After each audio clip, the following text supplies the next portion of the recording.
Hi weavers, ఇక్కడ మీరు చూస్తున్న టెంపుల్ బెంగళూరులోని ఇస్కాన్ టెంపుల్, శ్రీకృష్ణ టెంపుల్. చాలా అంటే చాలా బాగుంటుంది టెంపుల్. ఈ టెంపుల్కి చాలా మంది అయితే మెట్రోలో వస్తుంటారు. అక్కడి నుంచి జస్ట్ 1/2 కిలోమీటర్ పైన కొంచెం నడవాల్సింది వస్తుంది. సో మేమైతే మా ఫ్రెండ్ వాళ్ళ ఇంటి దగ్గర నుంచి జస్ట్ 15 మినిట్స్ అని చెప్పేసి మేమైతే క్యాబ్లో అయితే వచ్చాము. ఇక్కడ వచ్చేసి స్లిప్పర్స్ అయితే ఇక్కడే వదిలిపెట్టేసి వెళ్ళాలి. 1 పేర్కి వచ్చేసి 5 రూపీస్.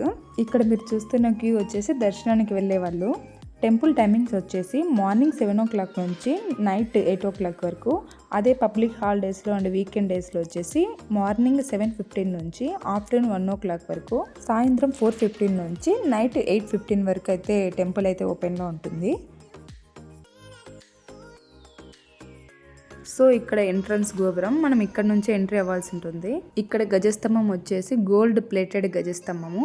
మనము ఫస్ట్ స్టార్టింగ్లో అక్కడ స్లిప్పర్స్ వదిలాం కదా, అక్కడైనా టికెట్ తీసుకోవచ్చు. అక్కడ లేదు అనేటికంటే ఇక్కడైనా 500 టికెట్ తీసుకొని అయితే 6 మెంబర్స్ అయితే వెళ్ళిపోవచ్చు. లేదంటే ఫ్రీ దర్శనానికైనా వెళ్ళిపోవచ్చు. మేమైతే పిల్లలు ఏడుస్తున్నారు కదా, కొంచెం రద్దీగా ఉంటారు జనాలు. అందులో మేమైతే వెళ్ళినప్పుడు ఎక్కువ జనాలు ఉన్నారు. సో మేమైతే ఇలాగ టికెట్ తీసుకొని అయితే వచ్చాము. ఇక్కడ వచ్చేసి టెంపుల్స్ వెంకటేశ్వర స్వామి, ప్రహ్లాద నరసింహస్వామి అయితే ఉన్నారు. ఇక్కడ చూస్తున్న టెంపుల్ మీరు అదే. ఈ టెంపుల్స్ 2 దర్శించుకున్న తర్వాత మనం మెయిన్ టెంపుల్కి అయితే వెళ్దాం. ఈ టెంపుల్ని 1997లో మేలో అప్పట్లో మనకు ఇండియాకు రాష్ట్రపతి అయిన శంకర్ దయా శర్మ గారి చేతుల మీదుగా అయితే నిర్మించబడ్డారు.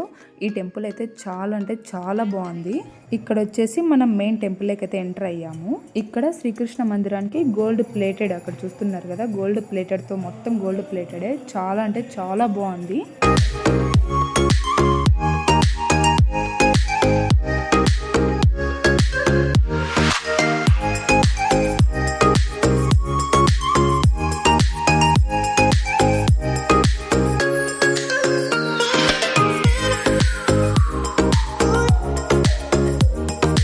మేము 500 టికెట్ దర్శనం అయితే వెళ్ళామని చెప్పాను కదా, మనమైతే దేవుడి దగ్గరగా ఫస్ట్ క్యూలో అయితే చూడొచ్చు. చాలా అంటే చాలా బాగుంటుంది. అలాగే మనకు కొంచెం గర్భగుడి దగ్గరికి వెనక్కి అయితే వెళ్ళిపోతాము. అక్కడ మనకు ప్రసాదము అండ్ బుక్ ఇస్తారు. ఇక్కడ మనకి ఇంట్రెస్ట్ ఉంటే గోసేవకు కానీ లేదంటే అన్న ప్రసాదానికి కానీ అలాగ మనీ డొనేట్ అయితే చేయొచ్చు. అక్కడ నుంచి మళ్ళీ ముందుకు వచ్చి స్వామివారిని మళ్ళీ దర్శించుకోవచ్చు. అంటే మనం 2 times దర్శించుకున్నట్టు. ఒకవేళ మేము ఫ్రీ దర్శనానికి వెళ్తాము అనేటికంటే మీరు అలా కూడా వెళ్ళొచ్చు. మేము జనాలు ఎక్కువ ఉన్నారని చెప్పేసి అనుకోకుండా ఇలాగా టికెట్ తీసుకొని అయితే వెళ్ళాము. ఇక్కడ కొంచెం ముందుకు వచ్చిన తర్వాత షాప్స్ అయితే ఉంటాయి. ఇక్కడ బుక్స్ అండ్ ప్రసాదాలు ఉంటాయి. తీసుకోవాలనుకుంటే మనం ఇక్కడ తీసుకోవచ్చు.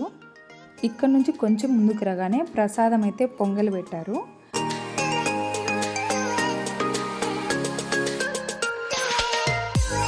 స్కిప్ చేయకుండా లాస్ట్ వరకు చూసిన అందరికీ థ్యాంక్ యూ. రాధాకృష్ణ.